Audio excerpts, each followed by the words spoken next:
introducing to you now. So it goes. Okay. All right. All right. Okay.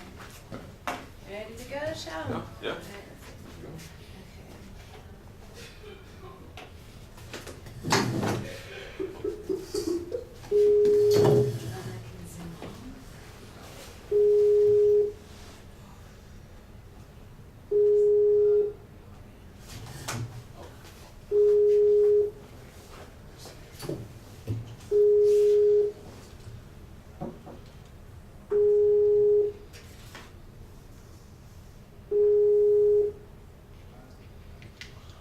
All right, let's see. Hello? Hello, Michael. I can hear you. Okay, great. Yeah. You don't have a video image. It usually takes a few seconds. Oh, it'll take a few seconds. It says it'll be up in a minute. Yeah. Okay.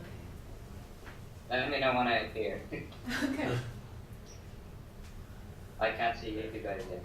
Oh, okay. It looks like you've appeared. You're here. You're with us.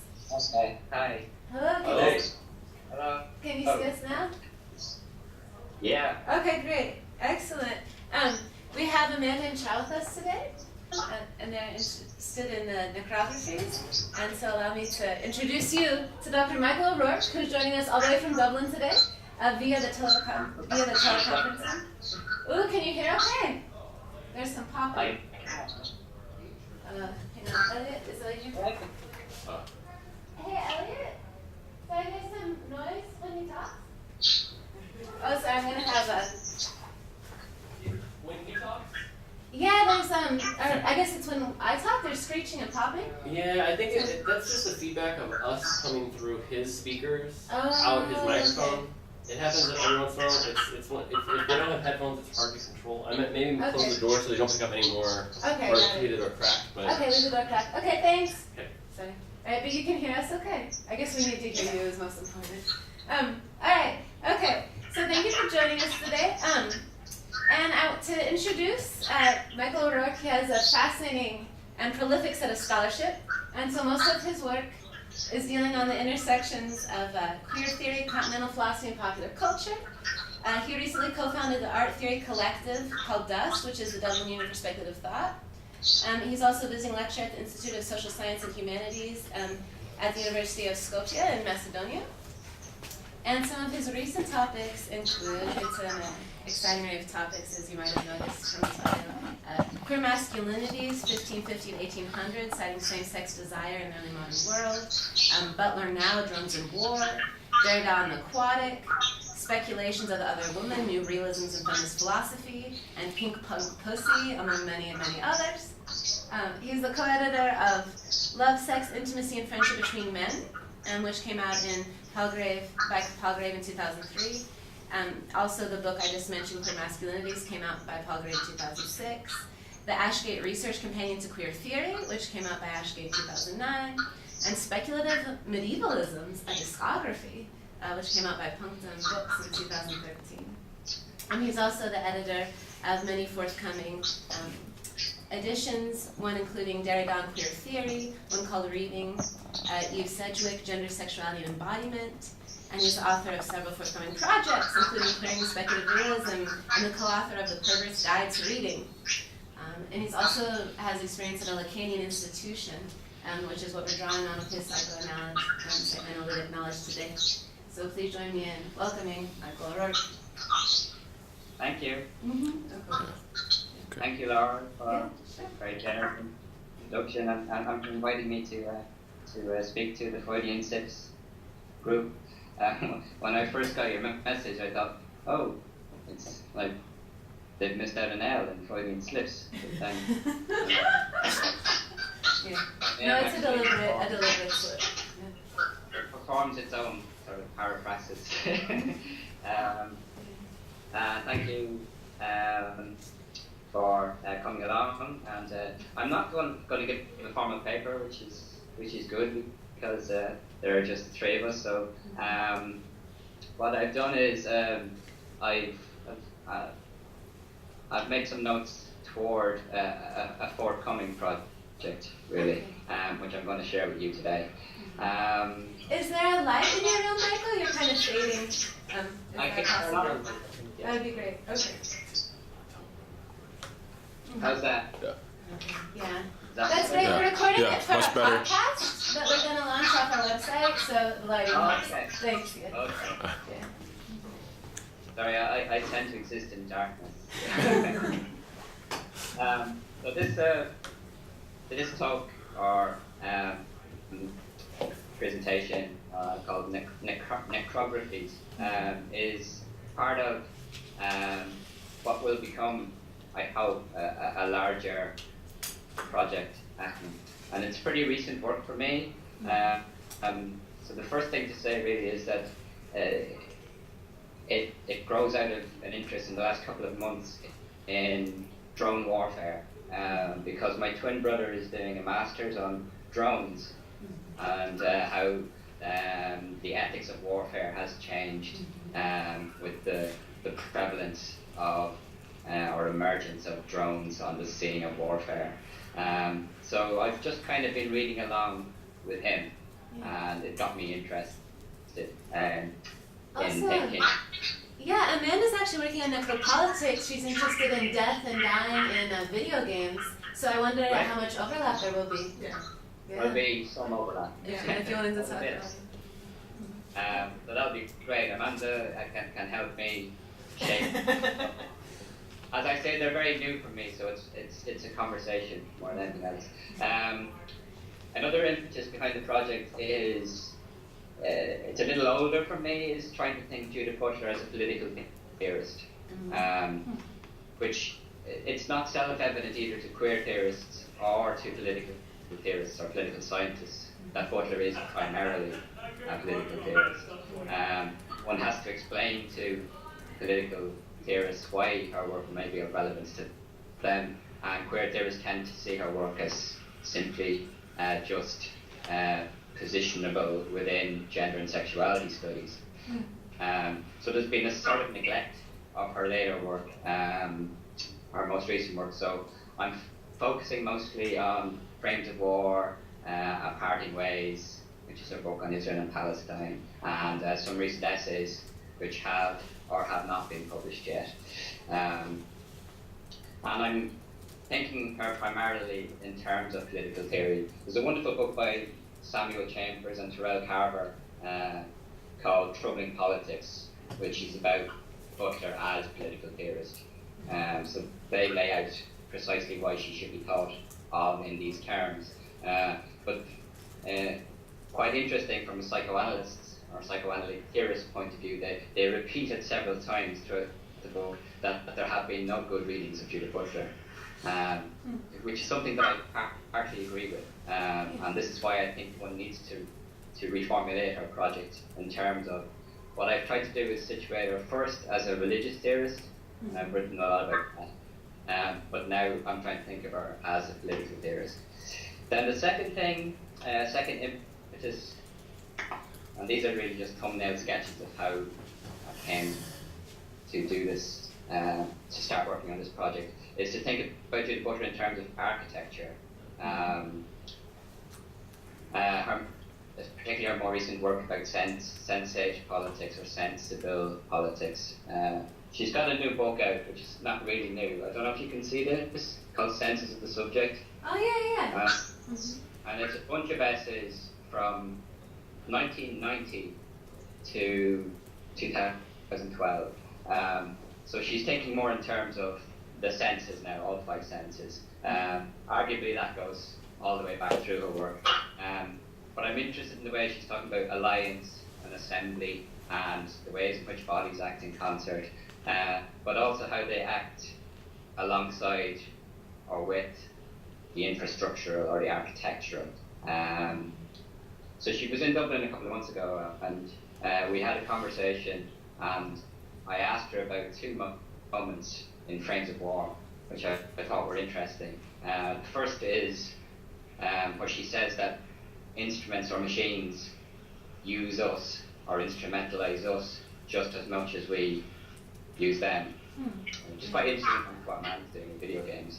And I think that's one way in which there's a sort of negative spin on performativity, which is that we are being instrumentalized in some way by infrastructures which are there to support us rather than to decimate systems of support. But then I asked her, and this is a more positive moment in Frames of War, about infinite detainees in Guantanamo Bay who didn't have access to the traditional supports of writing, so they used styrofoam cups as a page, pebbles or stones as a writing implement, and toothpaste as ink, which seemed to me to be a way in which, in a situation where you have been deprived of a sustaining architecture, one can work with that architecture to create a sort of sensate community, or to act with non-human supports. So that's the skin thing that interests me, is butler and architecture. Then the third project, which is really, it's so big that I intended to talk today about the larger project, but it's huge. But it's to think butler in terms of forensic aesthetics. Forensic aesthetics? Forensic aesthetics, yeah. I'll explain what I mean by that. If you go back through Butler's work, I mean, you won't find anything. You probably won't even find the word forensic mentioned anywhere. But I think that if you go back right to the beginning, you can see that what she's interested in is thresholds of intelligibility, readability, detectability, audibility, readability. But also, her projects are invested in materiality, mourning, memory over moralization. So these seem to me to be projects which overlap with forensic aesthetics.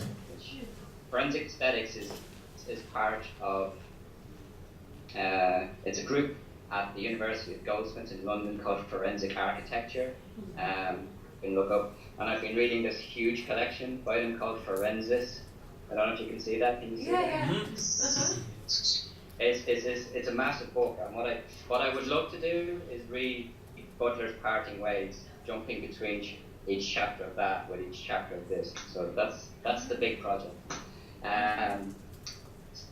So some of the projects are forensic architecture, and their projects their project is to use forensics in order to intervene in political situations to bring about justice. So they've done quite a lot of work on drones. There's a whole section on drones in that. So using data or GPS or maps or any other materials as witnesses in order to bring about justice in various situations. So there's also a section on ecology in there, and I've written already a bunch of stuff on Judith Butler and what I call eco-ontology. And I think there's an ecological sensibility in her work which has been neglected too. But I'd like to think about this chapter in Parting Ways, which is on Walter Benjamin's idea of the flash, which is this idea of flashing up, which is when there's an interruption or a disruption to sort of linear temporalities. But I'd like to think about that in terms of flash floods, or in terms of flash crashes, which is when our financial systems crash. So it may sound a little strange, but I think that Judith Butler's work may have something to say to how the algorithmical or high-frequency trading or algorithms, the use of algorithms in general and computation affects human subjects. So that's one part of the forensic aesthetics project. Another would be geoforensics. And I'm interested in how we might think in forensic fora often the material witness is a non-human object. So we have to use the rhetorical device of prosopopeia, which you'll be familiar from Paul de Man, which is to give a non-human actant a face or a voice, so that they can speak. So I'm interested in how we might think of the earth as having a face, but I'm also interested in the audibility of the earth and the visibility of the earth. So the project of auscultation, which is like when you have a stethoscope and you listen to the human subject, what is inside the human subject. I'm interested in how we might think of a terra auscultation, which is to listen to the earth in certain ways. And that leads on to a politics to do with land reclamation, which is a big part of Butler's book on Israel and Palestine.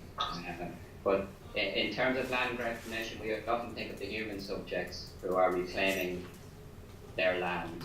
But we could also think of the politics of dirt, or the politics of mounds of earth, or the politics of fences or walls, and how much they are impacting on what is happening there. So I'm interested both in real borders, but also in what you might call, in an Apple kind of way, eyeball borders, which are borders which are beyond the threshold of visibility, but are nonetheless acting in some way. Could you repeat the term one more time? It broke up on me.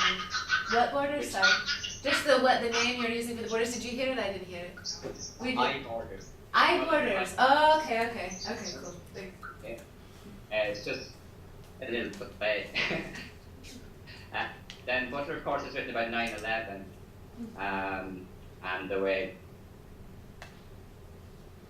that. Oh dear. Just pause for a minute.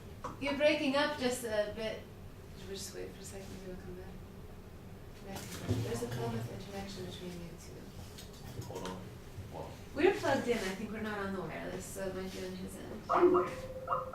Yeah. I hope that is not. Yeah. We've had a good run, right? 17 uninterrupted minutes, it's pretty good. Oh, yeah, exactly. Man, this project's about everything. Yeah. Whoa. Yeah. It's like, I had these 3 questions, but now like you're 12 other places. Cool. You can message. He also makes Butler's work about everything, which it kind of already was, but I mean.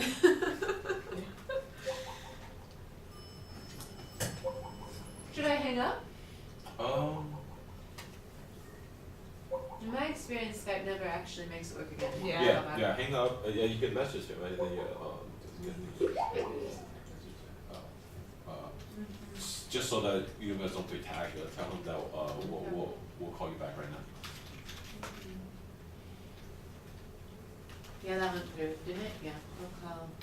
No. It went through, because it would spin if it didn't go through, right? Yeah. Okay, Yeah. cool. Good job.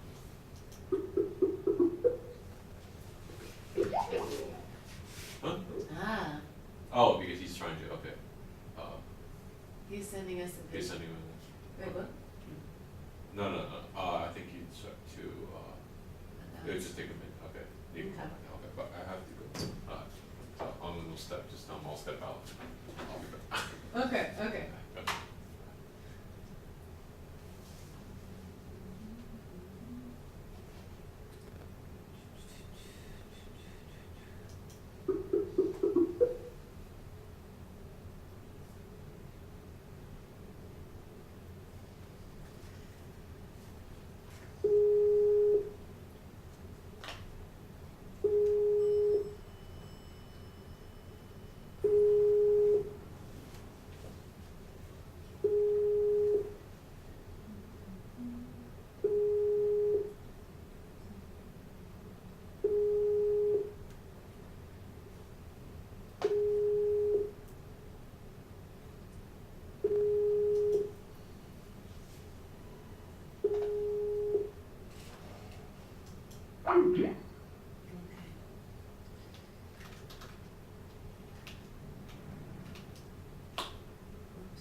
Yeah, I don't even see the wireless icon down there. I don't think it can be us. I think we're definitely plugged in. Yeah.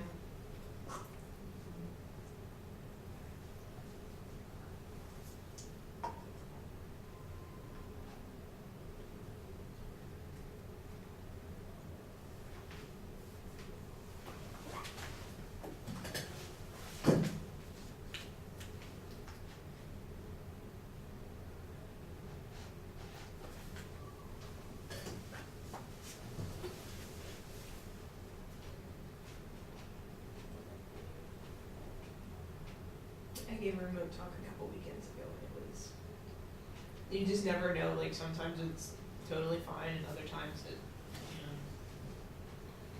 Yeah, I'd be like, you do the test run, but Right. it doesn't. yeah. It was like, I was on Skype the night before with, you know, for almost 2 hours with no problems, and then of course when it's time to like, actually.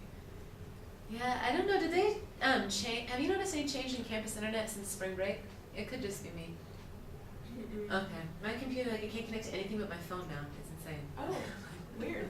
But since it connects to my phone, I tell myself it must not be the computer's broken. I always thought maybe they. Yeah, I don't know.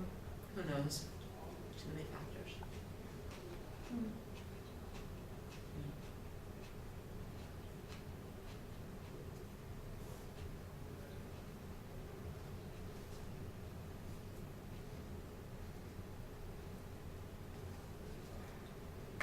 How's your project going? It sounds really interesting.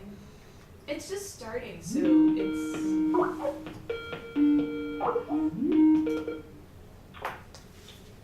Hey, sorry about that.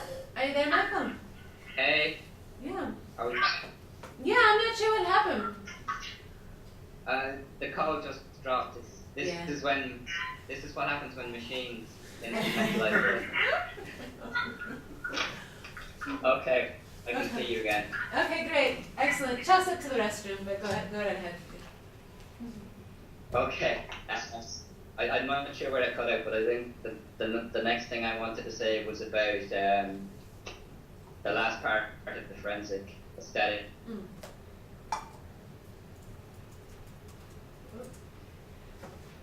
Oh no.